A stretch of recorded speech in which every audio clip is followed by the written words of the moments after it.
All right, I'd like to call the Rolling Boston Regional School Committee to order. The chair requests that we keep in mind timing. I have to go to work. I have to be here actually at 11 o'clock. And if I leave, there's no quorum. So, it's not a threat, but it's just a statement requesting the indulgence of the committee. So, I would like to have the presentation started, Mr. Garnry. Very good. We'll dive right in. Again, well, it's a bigger group. It's not standardized. So this is showing the summary of changes that have been made since the last presentation. Initial budget was $8,666,592. We had net changes of $76,034, which is shown on the next page.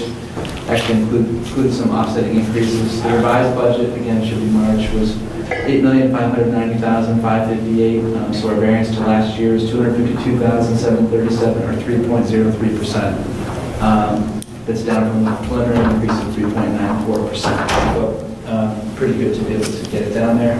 Actually, would have gone down further if we didn't have some changes in out-of-district tuitions.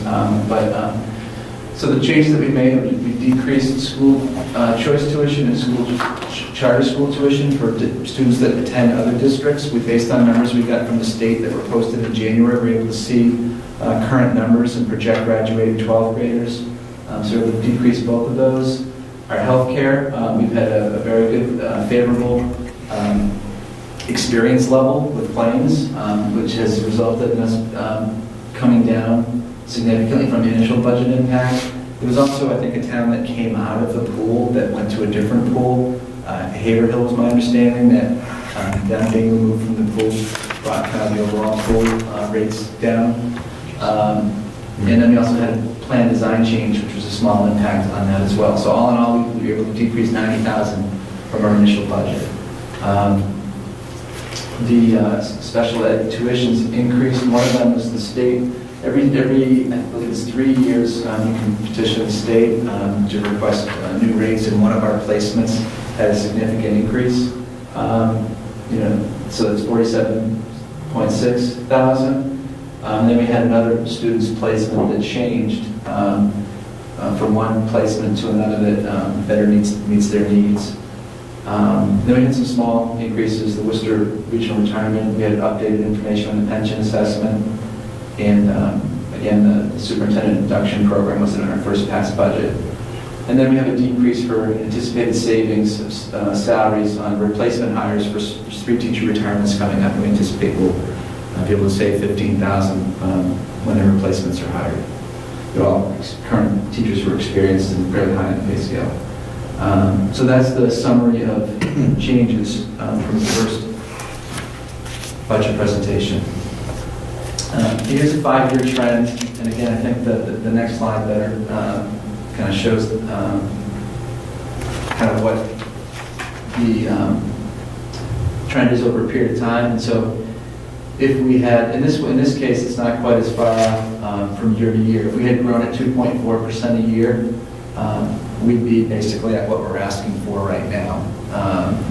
And so what we're asking for this year is 3.3%, but kind of our long-term basis, our growth rate over the past 5 years has been 2.40%. Higher than we saw in the Boston Elementary School, but it's still we fairly reasonable. Quick question about that. The 2.4 versus the other was what, 1.7? Correct. 1.71. Yeah. What's our rationale for choosing a different proportion of increase? What I did is I went to the first year and said, in order to get to where we are in FY19, what we're asking for, what % growth rate is that per year? So I didn't choose it. It was basically, kind of the interim. And I think it's helpful for us to kind of look at it over a longer term, maybe even 10 years, and be able to look at that and maybe compare it to some other things like the average increase in per pupil spending across the state. Just a comment, 2.4% when you think about just the annual increases in wages. 2.4% there, that's it and more. So Yeah. As long as you're going to have people working. Right, right, so it's essentially, it's 0.4 after the contractual increases.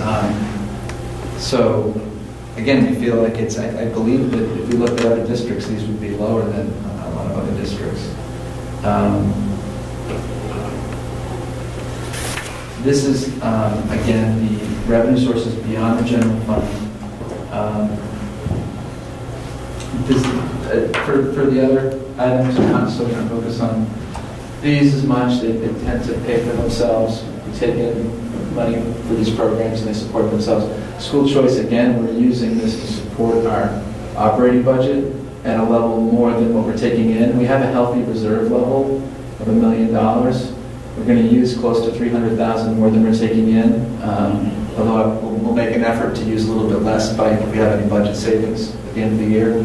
And we've closed that gap this year so that it's $200,000 in this year's budget, and that's part of the reason the general fund increased, by using $91,000 less. That's a $91,000 increase to the budget. And our goal is to kind of bring these in line in a couple of years as well. Here we're in a little better shape than Boston Elementary. We have more, from a reserve level, probably close to 1.5, not quite 1.5 times, maybe 1.4 times our annual revenue. And our goal is to keep between 1 and 1.5 times. That serves as a reserve. If we had an emergency, we can access that and provides us a little bit of a safety net. So, in FY20's budget, we look to close those even more. So another comment, Bob. I think it's really important that the work that's being done to stabilize that school choice formula is the word I'm using. That's not the right one, but where there's a specific direct action plan to try to stabilize that, so that there is that money available and it's not being used to offset budget costs. Right. That's all I wanted to say. Yeah, I think that's great. Keep that in mind, and it's our goal for next year too. Bob, quick question. Is the anticipated expense, which in fiscal 18 was significantly higher than the year before, is that related to school choice out versus school choice in, or? No, that's a good question. The school choice out is in a different line. That's in that's not out of the revolving fund. That's paid for out of the general fund. So if a student attends another district, it's like an out-of-district tuition, and it's $5,000 per student. So that's in a different line of the general fund. So when you saw the reduction in school choice expense, that's for the tuition that we pay out for those students. This is how we're using the money we get for school choice students coming in. So we're getting revenue for them, and then we're spending it on teacher salaries. And if they're even, it would kind of be basically nice. In some They districts, were in 17, but now in 18 and 19, not at all. right, and some of that's because a little bit of a decline in the revenue, and the other piece is that there was some budget challenges again last year, and there was some decisions made to look to,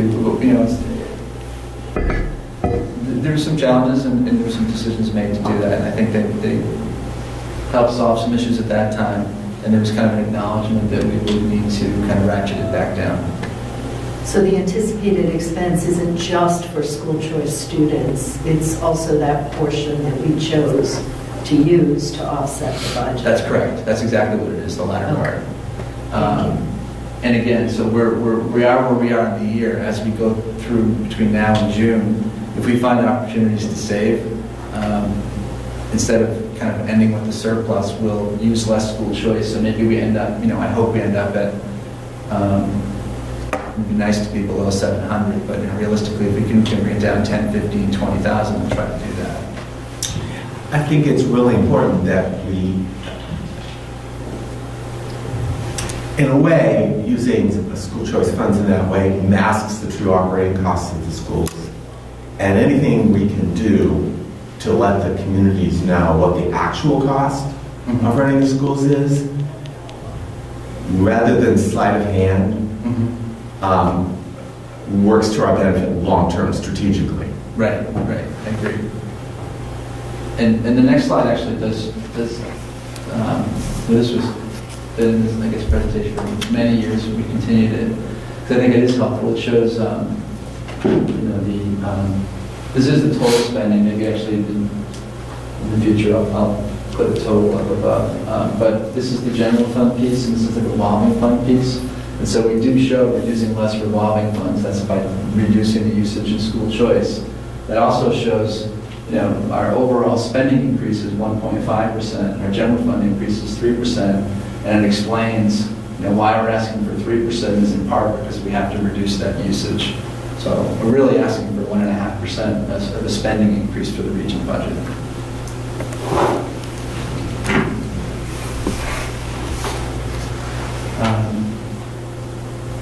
The one change in red is that in our initial presentation, we recommended using $35,000 in E&D. We do have a healthy balance of $369,000 that was certified as of the end of last year. So we increased it by $25,000 from 35 to 60. We anticipate having more revenues than we budgeted that will help kind of this year's E&D balance. So we feel comfortable that this is something that we can manage and support. And it serves to reduce the assessment to the towns. If we had to, could we increase that also? Yeah, it would be the same issue though. It's like, so if this is, let's just say this was 200,000 that we're using, then next year if we don't use 200,000 again, then it's going to go back into the general fund. So we try to find it, to use it at a sustainable level, so that this balance of 369 at the bottom, if that goes to zero, then we can't use E&D at all. So we could, but then similar to school choice, if you're using too much of it, you can't sustain it, then it goes back to the general fund when you run out. Does that make sense?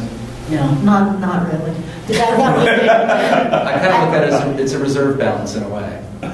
It's almost like the free cash, and so if we spend it down, so we're using this to reduce our budget in a way, or the assessment piece.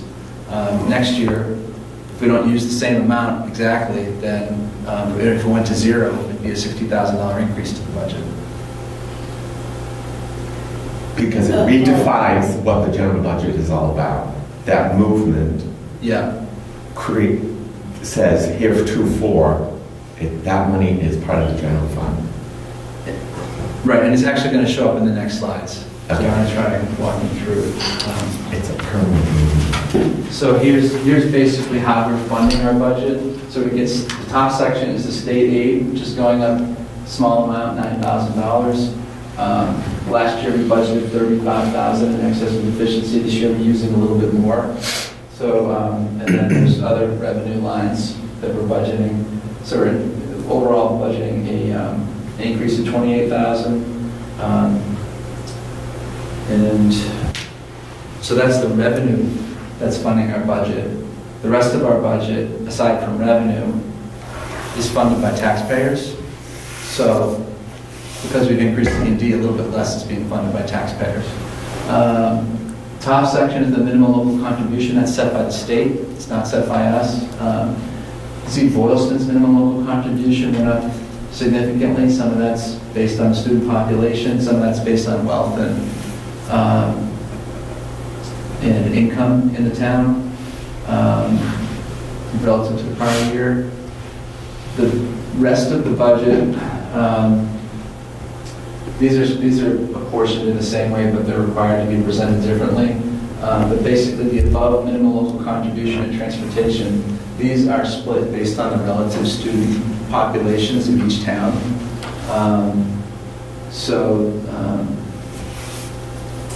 You can see what's happening. The percentage that Boylston increased by 2%. So what's happening is Berlin has actually had a decrease of 48,000 or 5%. Boylston has an increase of 3.6%. This is based on those shifts in student populations. One thing I will just throw a comment in is in the proposed regional agreement, we did talk about smoothing these percentages out over 5 years, which I think would be helpful. And I think if regionalization passes, that would be a benefit. I think if the percentage doesn't pass, we should revisit and maybe think about whether the formula should be based on a single year or multiple years, because it can smooth out some of these types of shifts in a given year. Similar change for transportation as above and below contribution split based on relative student population. So the overall increase is 5.84%, even on a 3.0%, 7% increase, and negative 1.72% for the town of Berlin. And so that's been a challenge. I don't know, it's hard to predict, in future years what the relative shares are going to be, based on our existing data for the elementary schools. It looks like it's going to level out, but that assumes, nobody moves in or out of either town. We don't necessarily have, it's a lot harder to project, who's going to move into what houses, what developments are going to be approved. But based on what we have now, it's expected to level out, and it actually would be a shift towards a little bit more of a Berlin increase after FY20. What's the current percentage in this budget? That is here. Okay. Wow. So it went from FY17 from Boylston 61.9, 63.5, 65.6. Wow. It's a big shift. It is. So can I ask a question about that? When you talk about looking at a 5-year trend, you're looking at a 5-year trend of enrollment? I mean, are you saying like if regionalization doesn't pass, looking at a different way to do the assessment? Yeah, I For would. the region over more? In other districts, they take these percentages, but they take, well, actually, the student counts that go with it, they take a 5-year average or a 4-year average instead of a given year. And So- currently, what are we doing? We're just taking it from year to year? We are. Whatever the percentage Prior year, is? yeah. That's okay. Is that an accounting decision, or is that the way our regional agreement is? That's our regional agreement. Oh, so to change that, you would need to change the regional agreement. That's correct. And that's not necessarily for now. I just wanted to point it out that it is something that leads to some of the variability. So it's something to think about. I don't know that it would have changed much here in this 5-year time period, because even before this, the 2 years before it, there was significant increases. So it might not have necessarily helped a lot with this, maybe moderated it slightly. But if you were going up and down between years, it would certainly help.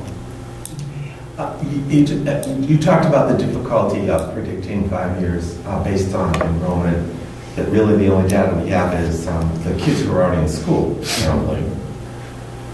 Is there any other source or resource that within the state or the county or I don't know where, that actually takes a look at housing starts and things like that to more accurately? I don't know if Jeff would know more. The only thing I know is there's other data that NESDEC puts out. What I've heard, there's data, but people don't necessarily say that they rely on it to be accurate. Yeah, I mean, NESDEC does, they do a pretty intensive thing, and you can do a projection. I mean, a lot of towns that do, I was surprised we didn't have one. I mean, usually you see like a 10-year projection.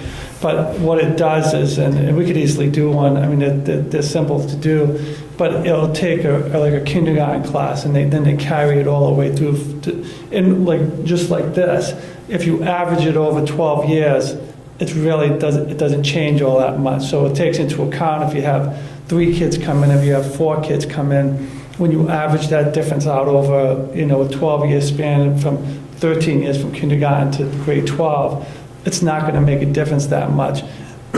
What we do is we go year to year to year, and this is the same thing we see here. So we don't have one. I look for one. We don't have one. But that's one of the things I was thinking of doing, like a 10-year, because you can do it. And again, they're not 100%, but what you can do is you can look at your plan every year, just like a 5-year improvement plan. Then you can look at what the town says, because we get those numbers, everybody in, every town, and like around October, you get a number from the town hall. So then you can make those adjustments as you go along, but at least you have a 10-year, or some have a 20-year plan. But can a 20-year plan be meaningful? I mean, really? I mean, I would think Depends on the town. 5 and 10 years is about as, If you have a town like this that has a lot of open space, no. If it's a town that's already been populated, then like a place like Clinton or Hudson, where you don't have a lot of free land, then they're pretty stable. I mean, There were some projections done as part of one of the feasibility studies for regionalization. Yeah. But for all the reasons you're discussing, it really was not. I mean, it was predicting what Bob said earlier about an eventual shift where Berlin will grow more and have a bigger share of the regional budget.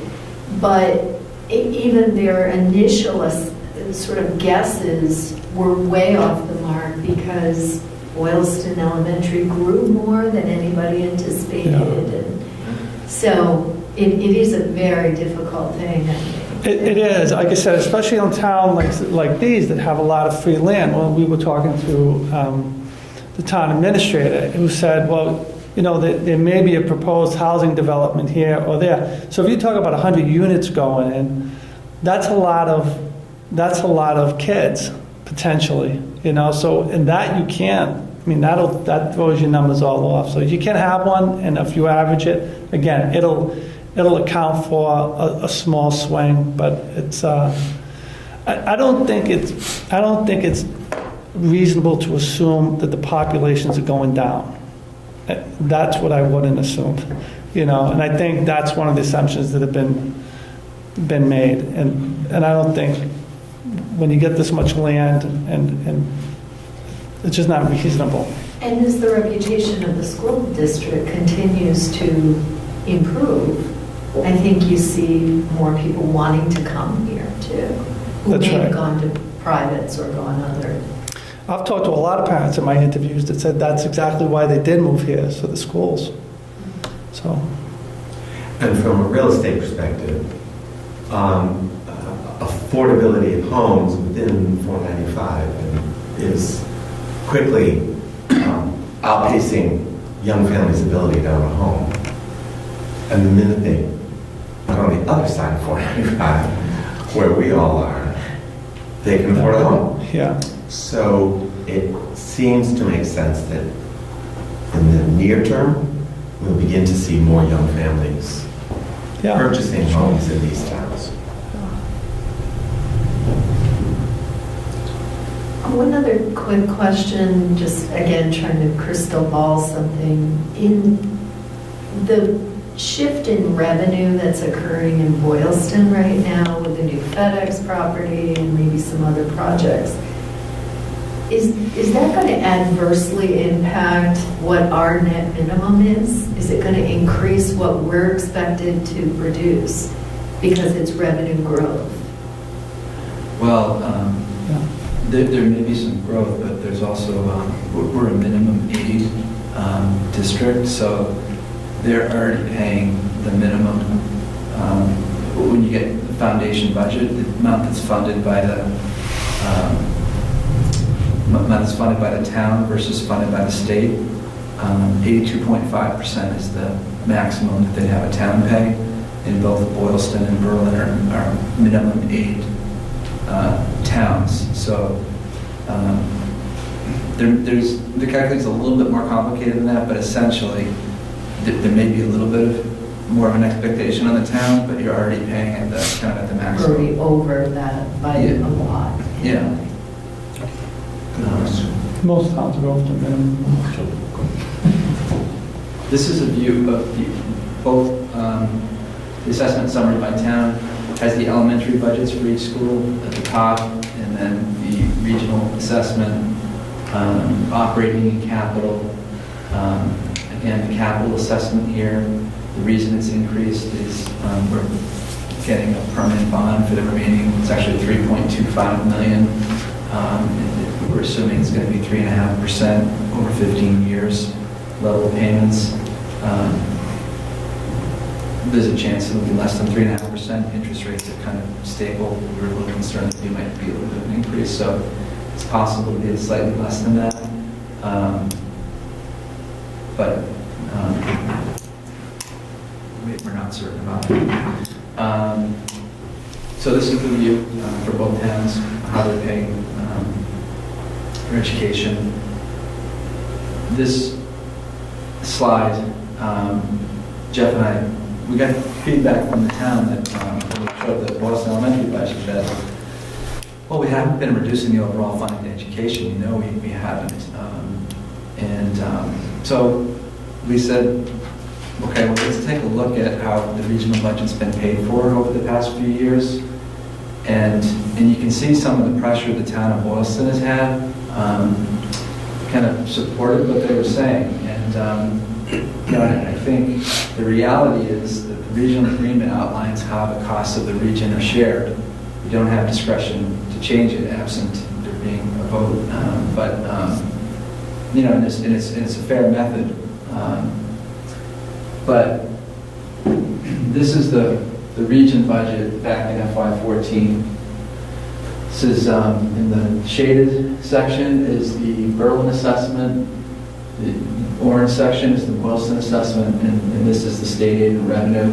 It also includes the E&D. So it's actually, this number looks pretty high and declines here. They used 200,000 in E&D was used this year, so I'd say it's probably artificially high. But aside from that, the big picture view is that the blue, the state aid, has essentially stayed stable over the 5-year trend. It's gone down a little bit, but again, we used to watch pressure. So it's just stayed stable. Berlin has gone from 2,534,000 to 2,535,000. Berlin's actually declined, and Boylston's gone up by over $1 million. So, kind of stepping back, paints a picture that the region budget has had a trend of Boylston picking up a larger share of it over the past 5 years. It's created some pressures for the town, and it's probably resulted in the Boylston budget not being funded. So that's the big picture view of maybe how we got here, is our thought. But also kind of stepping back, the region is funded pretty close to median per pupil spending, a little bit below it, and Boylston's funded near the bottom of the state, the bottom 7%. So kind of the big picture view in terms of what the schools are being funded for, we feel like we're in a pretty solid place for the region and not at the elementary school.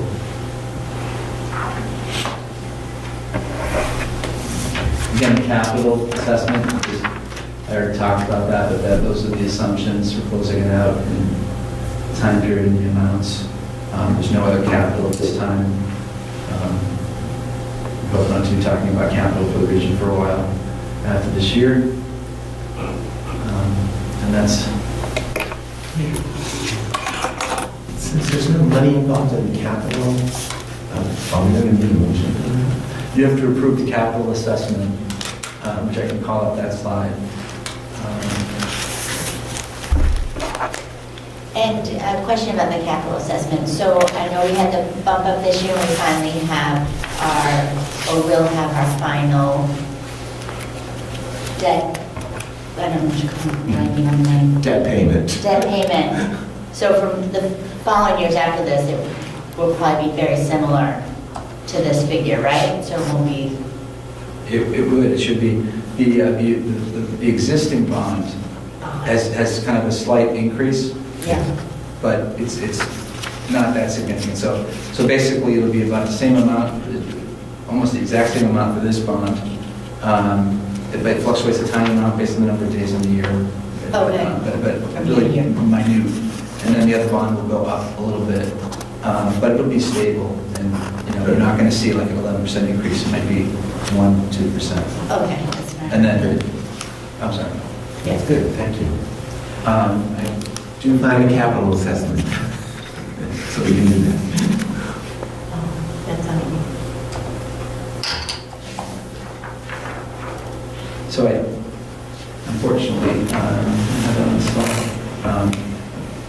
Capital assessment will be total of the 614 and the 1104.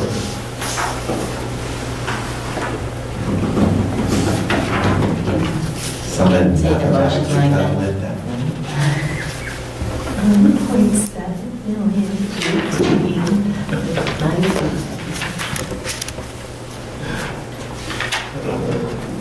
What do you want, the total number? Yeah. It's 1,718,665, is that correct? That's about right, just as a quick estimate. Oops. It was that thing.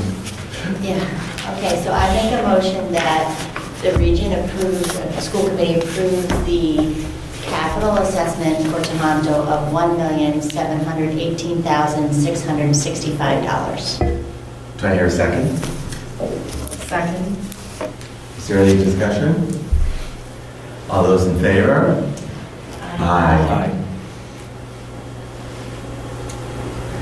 Now we need to go back to the Tohoto level. Here we go. We need a motion for the region budget. I make a motion to approve the revised budget of $8,590,558. Is that the right number, Bob? You happy with that? Yes. Yep. Okay, good. I second that. Seconded. Any further discussion? All those in favor? Aye. And Bob, on your one slide, I think assessment and summary by town, Berlin FinCom does have that number, right? 2,525,704. They have a higher number. They have the higher, so we need to give them this. We local- do, and I sent them an email saying we're meeting today. Okay. And then I'll send them the slides. Okay. Tonight, probably I have to head somewhere, but they will have them. We need to present to school committee first, so I Right, wanted to do before. that. Gotcha. And can you CC the selectmen? I just want to make sure it shows up correctly in the warrant this year. Yes. Sorry, I just do it always read off a little bit. Yeah. FinCom and Board of Selectmen. Please, thank you. Yeah. And can you CC the committee? School committee? Yes. I will do that. They sent me a link to their warrant this year. Mary Arata sent me a link so I can see what they are putting in there now. Oh. Yeah, But I got that too. So you can check it. Good. Yeah, but I'm still going to send it. All right, thank Because you. our capital articles that we're closing out was an issue, so anyways, things are all set now. Oh, thank you. Thank you So so I much. have a question about town meetings. I saw some chatter, and I didn't necessarily understand the resolution. The budget is going to be, in Berlin, the budget's going to be presented on one night, and then regionalization is the second night? Mhm. That's correct. But what I haven't heard is there are the other warrant items for the elementary school. I apologize, it's region meeting. Are those going to be on the first night with the budget, or this? I assume they'd be on the first night. I didn't hear anything, but it's, And the regionalization article is not the only article on the second night. No, it depends. They usually almost always go to 2 nights. And so it's usually what's on the end of the warrant that gets pushed to the second night. So what happens to attendance? Always a good question. I just have to push for the same attendance. I think it will, I think it will require an effort on our part to make sure that people know that the article is on the second night and that their attendance is important. I seem to recall 2 years ago when we had the 3 nights of town meeting. There were important articles the second and third night, And attendance was quite good. Okay. You know, it would be important for parents to know that it's the second night. And others. Well, in Berlin, I think the budget will not be a difficult conversation, based on what the numbers look like here. I would not anticipate that being an issue. So in Boylston, do we know the order at this point on the town warrant as far as budget versus regionalization? I don't know that I have a copy of it yet. I have a list of some of the they sent me a list of the capital articles to review, but I'm not sure what the order is. But we will see them, I don't know if you're able to make it, or we'll see them Monday night, we can ask. That's a lot of complex information for people to digest. It's going to be challenging. So we have a business for the region. I'd entertain a motion to adjourn. So, second? Any discussion? All in favor? Aye.